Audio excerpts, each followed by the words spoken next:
नमस्कार मंडळी, मी तुम्हाला आज भाऊबीज म्हणजे काय हे सांगणार आहे. भाऊबीज हा राखी पौर्णिमेसारखाच भावा बहिणींचा सण आहे. हा सण दिवाळीसोबत साजरा केला जातो. यालाच हिंदीत भाई दूज असेही म्हणतात. यातला भाऊ भाई हा शब्द सहज समजतो. बीज किंवा दूज म्हणजे द्वितीय किंवा दुसरी तिथी. कार्तिक महिन्याच्या द्वितीयेला हा सण येतो, म्हणून त्याच्या नावात तिथीचा उल्लेख आहे.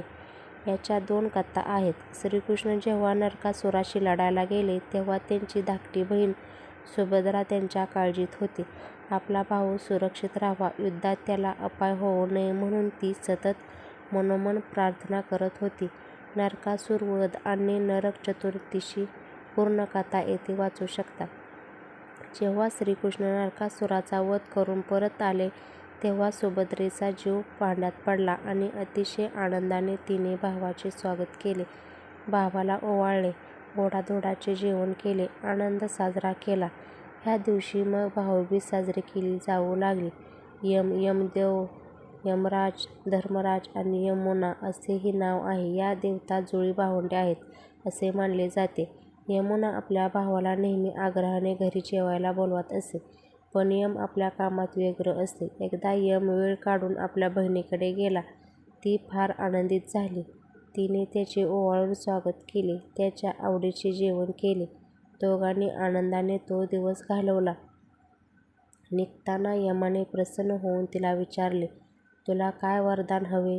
तेव्हा तिने मागितले की असेच तू नित्यनेमाने मला भेटायला येत राहा, तसेच हा दिवस सर्व भावा बहिणींचा म्हणून ओळखला जावा.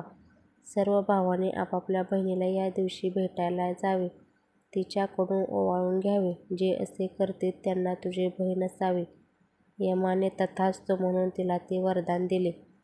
त्यामुळे या सणाला यमद्वितीया या नावाने सुद्धा ओळखले जाते. या दिवशी सहसा भाऊ बहिणीकडे जाऊन ओवाळून घेतात. बहिणीला ओवाळणी म्हणून काही भेटवस्तू किंवा पैसे देतात. राखी पौर्णिमेला भावाने बहिणीची रक्षा करावी म्हणून बहीण भावाला राखी बांधते. तर या दिवशी बहीण भावाच्या रक्षणासाठी कामना करते. यमराज हा मृत्यूचा देव आहे आणि मृत्यू पश्चात स्वर्ग, नरक किंवा मोक्ष या गोष्टींचा अधिपती आहे. त्यामुळे यमाचे भय लोकांना दोन प्रकारे असते. एक म्हणजे मरणाची भीती, दुसरे म्हणजे मरणानंतर आपल्याला स्वर्ग मिळेल की नरक.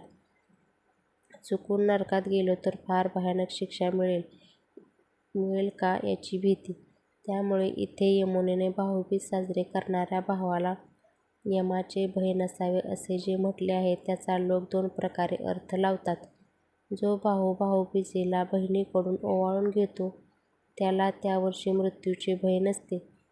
तो भाऊ भाऊबीजेला नित्यनेमाने बहिणीकडे जातो त्याला मृत्यूनंतर यमलोकात यमराजाकडून त्रास होत नाही. मरण प्रत्येकाला अटळ आहे. त्यामुळे हा जो दुसरा अर्थ आहे तो जास्त सुसंगत वाटतो. या दिवशी यमुनेत स्नान करण्यालाही महत्त्व आहे. आपल्याकडे पुण्य, पाप आणि त्याचा हिशोब ह्या संकल्पनेवर आधारित अशा अनेक गोष्टी आहेत, ज्या केल्याने पुण्यवर्धन, पुण्य वाढणे किंवा पापक्षालन, पाप कमी होणे असे मानले जाते.